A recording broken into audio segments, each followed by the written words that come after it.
Hello बच्चों, आज का हमारा टॉपिक है संज्ञा। तो संज्ञा को समझने से पहले हम ये छोटा सा पैराग्राफ पढ़ते हैं, ठीक है।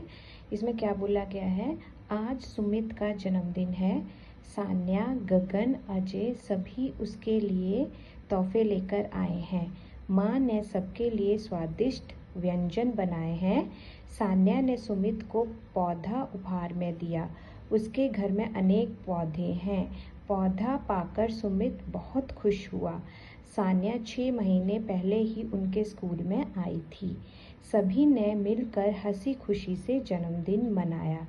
अब उसमें आप देखोगे कि इस पूरे ही पैराग्राफ में कितने सारे नाम आए हैं। जैसे कि सबसे पहले हम बात कर रहे हैं कि कितने व्यक्तियों के नाम हैं। जैसे सुमित है, सान्या है, गगन, अजय। ओके, तो ये सब क्या है, ये सब आगे व्यक्तियों के नाम। इसमें माँ भी है, वो भी व्यक्तियों के नाम में ही आएगा। उसके बाद आता है स्थानों के नाम। स्थानों के नाम के लिए आ गया स्कूल और आ गया इसमें घर। घर और स्कूल ये स्थान का नाम है। और अगर हम वस्तुओं के नाम की बात करें तो इसमें वस्तु क्या क्या है, इसमें पौधा वस्तु है, तोहफे वस्तु है और व्यंजन वस्तु है, ठीक है। तो इसके बाद हम भावों की बात करेंगे। तो भावों में क्या आ जाता है, हंसना, खुश होना, ये क्या है, भाव है। तो संसार में जितनी भी तरह की वस्तुएं हैं, पदार्थ हैं, स्थान हैं, जीव जंतु हैं या गुण हैं, भाव हैं, उन सब के अपने अपने नाम होते हैं। तो उन्हीं नामों को हम संज्ञा बोलते हैं। तो एक्चुअल में हमारे पास संज्ञा की क्या डेफिनेशन हो जाती है। संज्ञा की परिभाषा है किसी भी प्राणी, वस्तु, स्थान या भाव के नाम का बोध कराने वाले शब्द को हम क्या बोलते हैं, संज्ञा बोलते हैं। संज्ञा के कितने भेद हैं, संज्ञा के 3 भेद हैं, व्यक्तिवाचक, जातिवाचक, भाववाचक। हम 1 बाय 1 सब पढ़ेंगे। तो सबसे पहले आ जाता है व्यक्तिवाचक। तो इसके नाम से ही पता चल रहा है ये व्यक्तिवाचक संज्ञा है, जिसमें हम किसी वस्तु या व्यक्ति, स्थान को के नाम को हम जो है वो व्यक्तिवाचक संज्ञा कहते हैं। जैसे कि गगन, सुमित, राधा, सान्या, भारत, इंडिया गेट आदि, ये किस में आ जाते हैं, व्यक्तिवाचक संज्ञा में आ जाता है। उसके बाद आता है जातिवाचक संज्ञा। उसमें हम संपूर्ण जाति का बोध कराते हैं। जिन संज्ञा शब्दों में हम किसी संपूर्ण जाति का बोध कराएंगे उसको हम जातिवाचक संज्ञा बोल देंगे। जाति में क्या क्या चीजें आ जाती है, जैसे कि बच्चे, माता पिता, पौधे, स्कूल, महीने, ये सब क्या है, जाति है।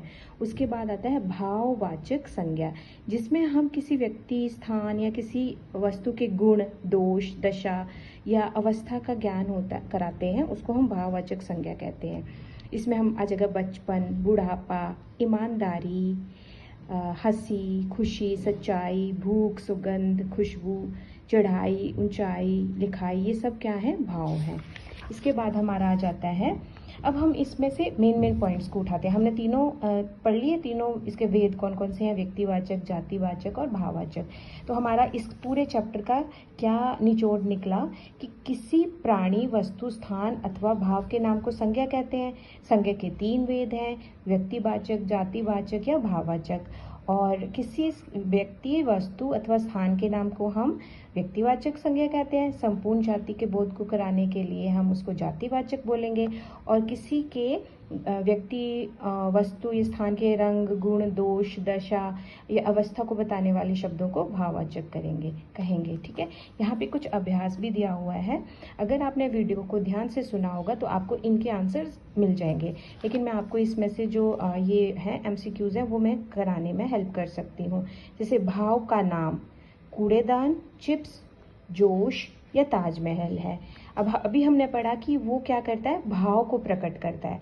तो कूड़ेदान तो भाव नहीं हुआ, चिप्स भी नहीं हुआ और ताजमहल भी नहीं है। तो इसका आंसर क्या आ जाएगा, हमारे पास जोश आ जाएगा। स्थान का नाम, प्लास्टिक, पाठशाला, थैला या फूल।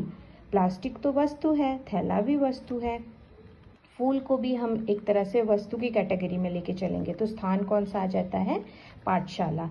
व्यक्ति का नाम, ये तो साफ साफ पता चल रहा है इसमें से, व्यक्ति का नाम कौन सा होगा, मोहन।